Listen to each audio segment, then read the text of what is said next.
जो कैसे हो आप। आज हम +1 का वीडियो नंबर 2 लेके आए हैं। आज का हमारा टॉपिक है 4 फंडामेंटल फोर्सेस इन नेचर, यानी बेसिक फोर्सेस इन नेचर। बेटा 4 होते हैं, बाकी जितने भी जो फोर्स बनेंगे नेचर में इन सबको मिला करके बनेंगे। सबसे पहला आता है इसमें बेटा gravitational force. The force between any two objects is called gravitational force, यानी किसी भी दो ऑब्जेक्ट के बीच में यूनिवर्स में क्या है जो फोर्स लगेगा वो क्या है, ग्रेविटेशनल फोर्स है। आपने 9th में पढ़ा था कि पृथ्वी मून को अट्रैक्ट करती है और मून पृथ्वी को अट्रैक्ट कर रहा है। तो ये सारे क्या हैं यूनिवर्स में, यानी क्या है प्रत्येक बॉडी एक दूसरी बॉडी को अट्रैक्ट करती है अपनी तरफ। ठीक है, एक फोर्स है, उस फोर्स को हम क्या नाम देते हैं, F = G m1 m2 upon r²। m1 m2 क्या है बेटा, दोनों बॉडीज़ के मासेज हैं। r² क्या है, दोनों के बीच की डिस्टेंस है। देखिए ये बॉडी इसके ऊपर फोर्स लगाएगी, ये बॉडी इसके ऊपर फोर्स लगाएगी। और ये फोर्स क्या होता है, अट्रैक्टिव इन नेचर होता है हमेशा। क्या होगा बेटा, अट्रैक्टिव इन नेचर होगा। आपने ये प्लस 9th में पढ़ा था, +1 में फिर पढ़ोगे बेटा एक बार। ठीक है, 6th यूनिट में पढ़ोगे आप एक बार डिटेल इसकी। अभी इनकी डेफिनेशन करेंगे हम सिर्फ। तो इसकी डेफिनेशन क्या हुई बेटा, force between any two object क्या कहलाता है, attract force of attraction between any two object is gravitational force. ठीक है, in universe every body attract with a force with another body and this force is called gravitational force. इसका mathematical formula बेटा ये होता है। इसकी properties क्या आती हैं, it is long range force, यानी लॉन्ग रेंज फोर्स है बेटा। लॉन्ग रेंज का मतलब काफ़ी लार्ज डिस्टेंस तक लगता है। देखिए पृथ्वी और चंद्रमा के बीच की डिस्टेंस काफ़ी ज़्यादा है और फिर भी वो क्या कर रहे हैं, एक दूसरे को अट्रैक्ट कर रहे हैं।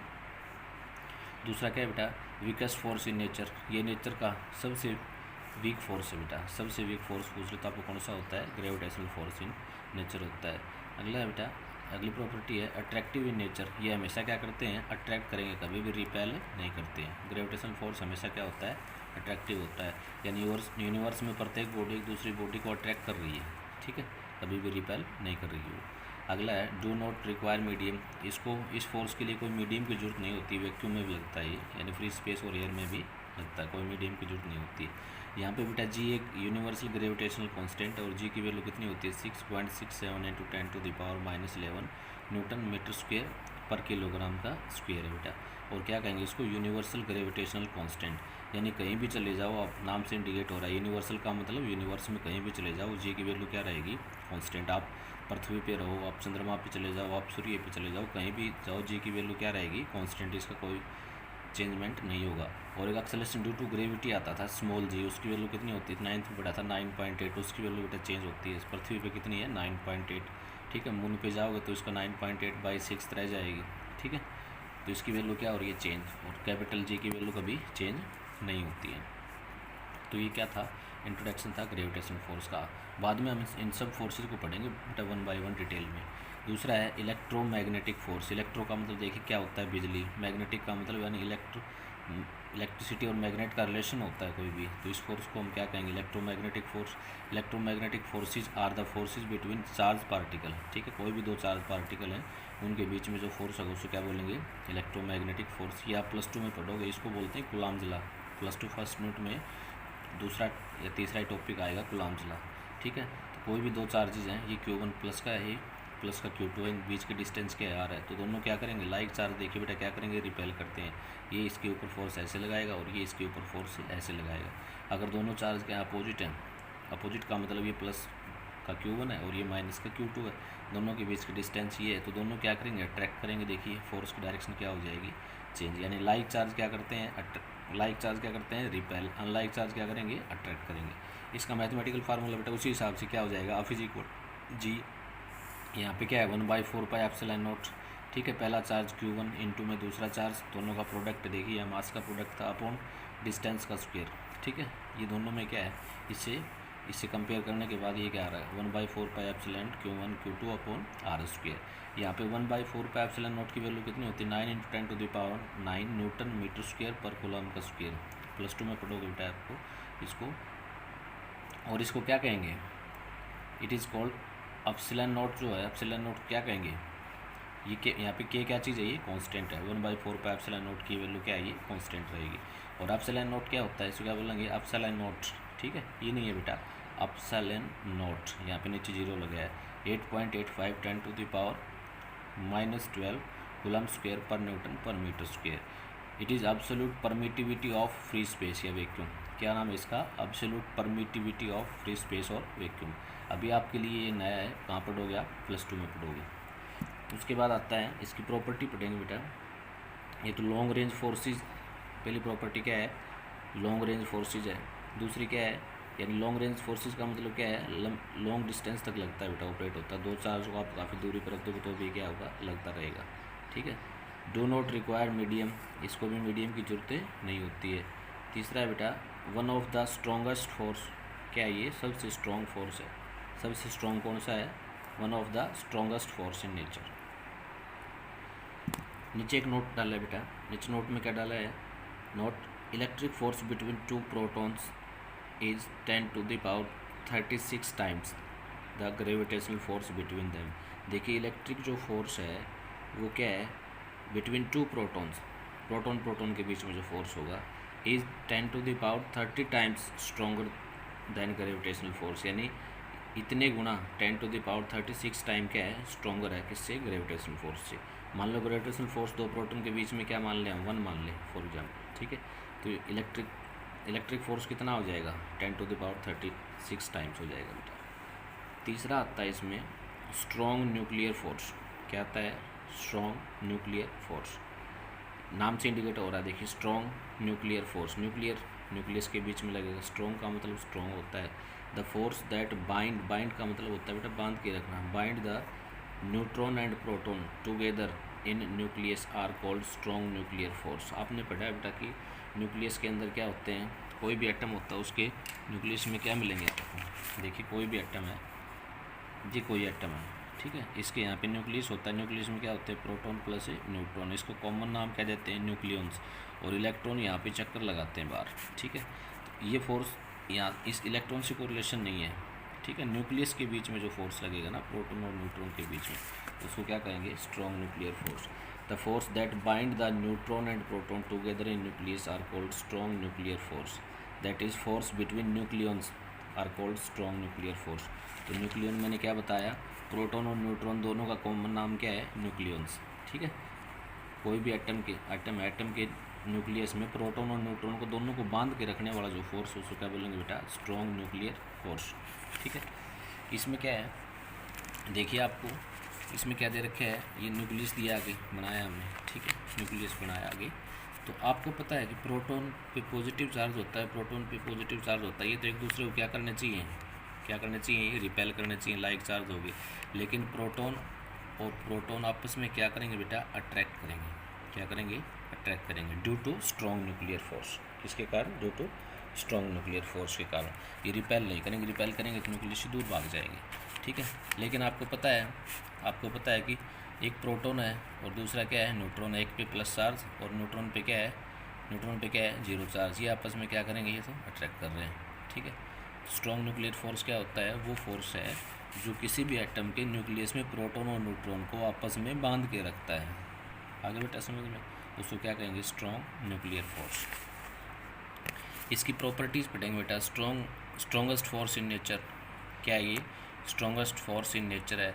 शॉर्ट रेंज फोर्स है। शॉर्ट रेंज का मतलब साइज ऑफ न्यूक्लियस से भी कम है। 10⁻14 मीटर की रेंज में लगेगा। 10⁻−15 सॉरी 10⁻ क्या है, -15। देखिए 10⁻−15 का मतलब क्या है, 10⁻−15 का मतलब क्या है, 10⁻−15, यानी इसको हम क्या लिख सकते हैं, 1/10⁻15 नीचे लाएंगे तो यानी क्या हुआ, 1/1 के सामने 15 जीरो, कितने जीरो हैं, 15, काफ़ी कम है, 0.00 समथिंग जो भी आएगा सोच लो इसको। दूसरा है do not depend on charge पे डिपेंड नहीं कर रहा। देखिए यहाँ पे दो प्रोटॉन अट्रैक्ट भी कर सकते हैं और रिपेल भी कर सकते हैं।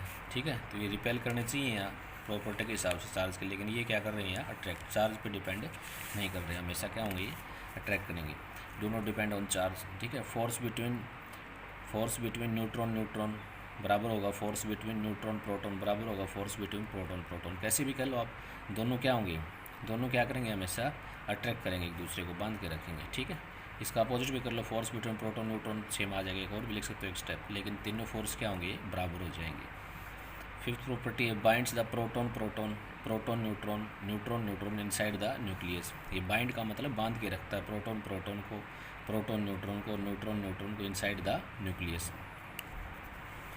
सिक्स्थ है बेटा, do not acts between proton electron only nucleons. ठीक है, ये भी आपको याद रखनी है कि न्यूक्लियस में क्या होगा, ये कोई भी एटम है, ठीक है, एटम के अंदर यहाँ पे न्यूक्लियस होता है, इसमें कौन कौन से होते हैं पार्टिकल, प्रोटॉन और न्यूट्रॉन। ठीक है, इलेक्ट्रॉन कहाँ करते हैं, बाहर ऑर्बिट के अंदर रिवॉल्व करते हैं। तो ये जो फोर्स है ना, ये केवल न्यूक्लियंस में लगेगा। ठीक है, किसमें लगेगा, न्यूक्लियंस में, इन दोनों को बाइंड करने के लिए। लेकिन ये फोर्स कभी भी ये नहीं है कि इलेक्ट्रॉन और प्रोटॉन के बीच में लगेगा, ये पॉसिबल नहीं है। ठीक है, ये लाइन हमें नीचे लगती है प्रॉपर्टी में, do not acts between proton electron के बीच में स्ट्रॉन्ग न्यूक्लियर फोर्स से नहीं लगेगा। इसमें इनको कंपैरिजन करें तो बेटा, not 100 times stronger than electromagnetic force. देखिए इलेक्ट्रोमैग्नेटिक फोर्स उनसे कितने स्ट्रॉन्ग है, ये 100 टाइम। ठीक है, इलेक्ट्रोमैग्नेटिक फोर्स ग्रेविटेशन से कितने स्ट्रॉन्गर थे, 10⁻36 टाइम्स। और ये कितने स्ट्रॉन्ग है ग्रेविटेशन किससे, स्ट्रॉन्ग न्यूक्लियर इलेक्ट्रोमैग्नेटिक फोर्स से कितने स्ट्रॉन्ग है, देखिए इलेक्ट्रोमैग्नेटिक फोर्स से कितने स्ट्रॉन्ग है, 100 टाइम स्ट्रॉन्गर देन।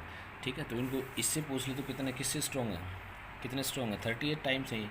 ठीक है, 36 थी और ग्रेविटेशनल से कंपेयर करेंगे 2 और बढ़ा दो इसमें 2 पावर 38 हो जाएगा, 30 times stronger than, 38 times stronger than किससे, ग्रेविटेशनल फोर्स से।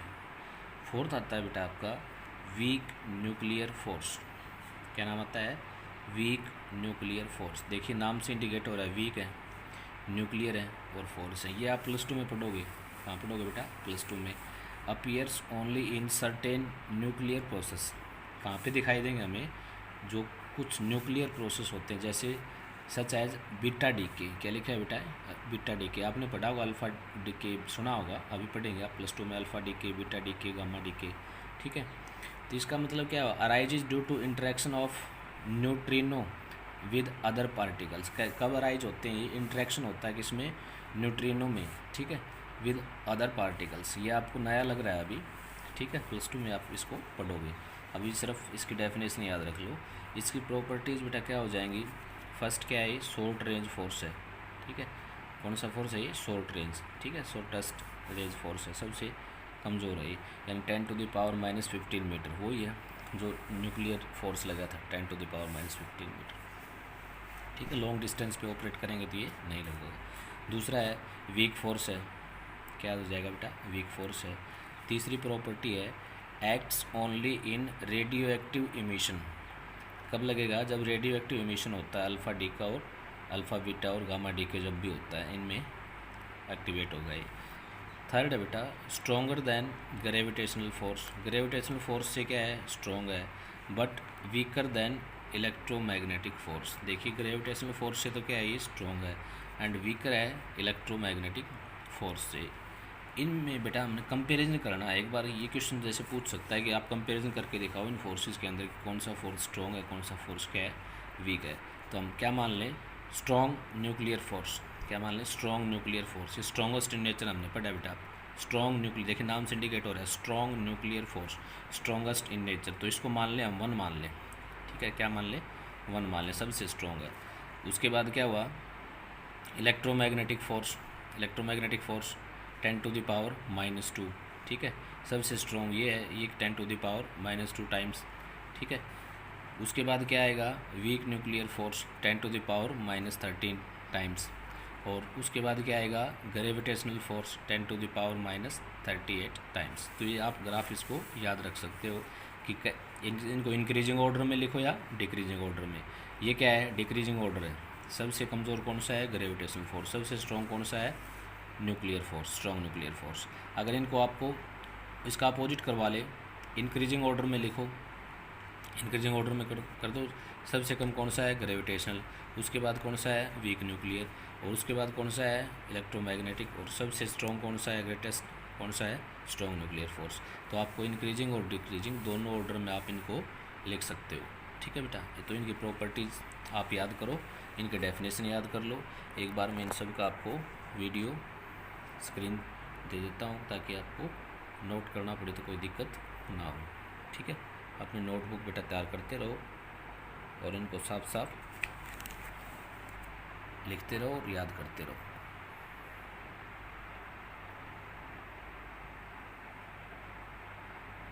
आज के लिए बेटा इतना ही।